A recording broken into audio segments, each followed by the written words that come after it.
Hello friends, welcome to back my channel cook with Shibani. आपण मानक बहुत बहुत स्वागत करछि। तो खरा दिन हो किंबा पर्वपर्वाणी एथिरु गोटे ग्लास पीदेले ना आपण मानक मन आत्मा शांति रहइबो। ता सहित आपण मानक एथिरु ग्लास टी पीले आपनकु एनर्जी भी मिल पारिबो। तो चलंतु आज आमे बनेबा सुपर एंड टेस्टी डिलीशियस सागु लस्सी।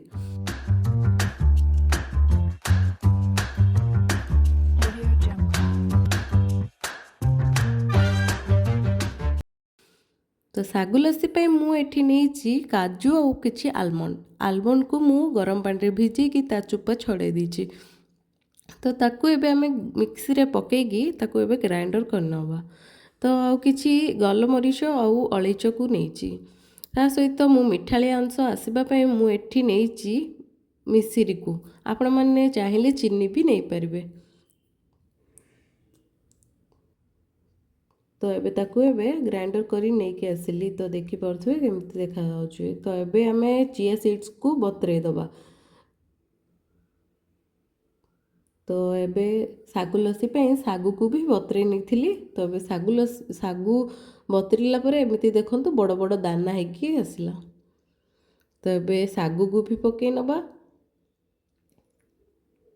ता सहित किछि मु फ्रूट्स नेछि। तो देखि परथुए फ्रूट्स रे मु नेछि कदली आउ दही को।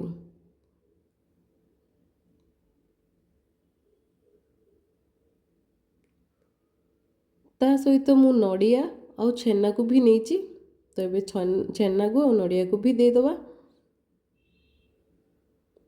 तो किछि ठंडालिया अंश आसबा पे मु एठी किछि आइस नेछि। तो एबे चलंतु ताको ग्राइंडर करनबा।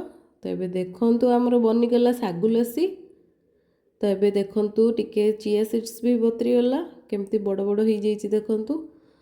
ताको एबे हमें टिके सुंदर रे डेकोरेशन कर दबा। तो सागु चिया सीड्स को एबे पकेबा। ता सहित टिके रेडनेस आसबा पय मु एठी नेछि डालिंबो। तो एबे सागु लस्सी को पके दबा।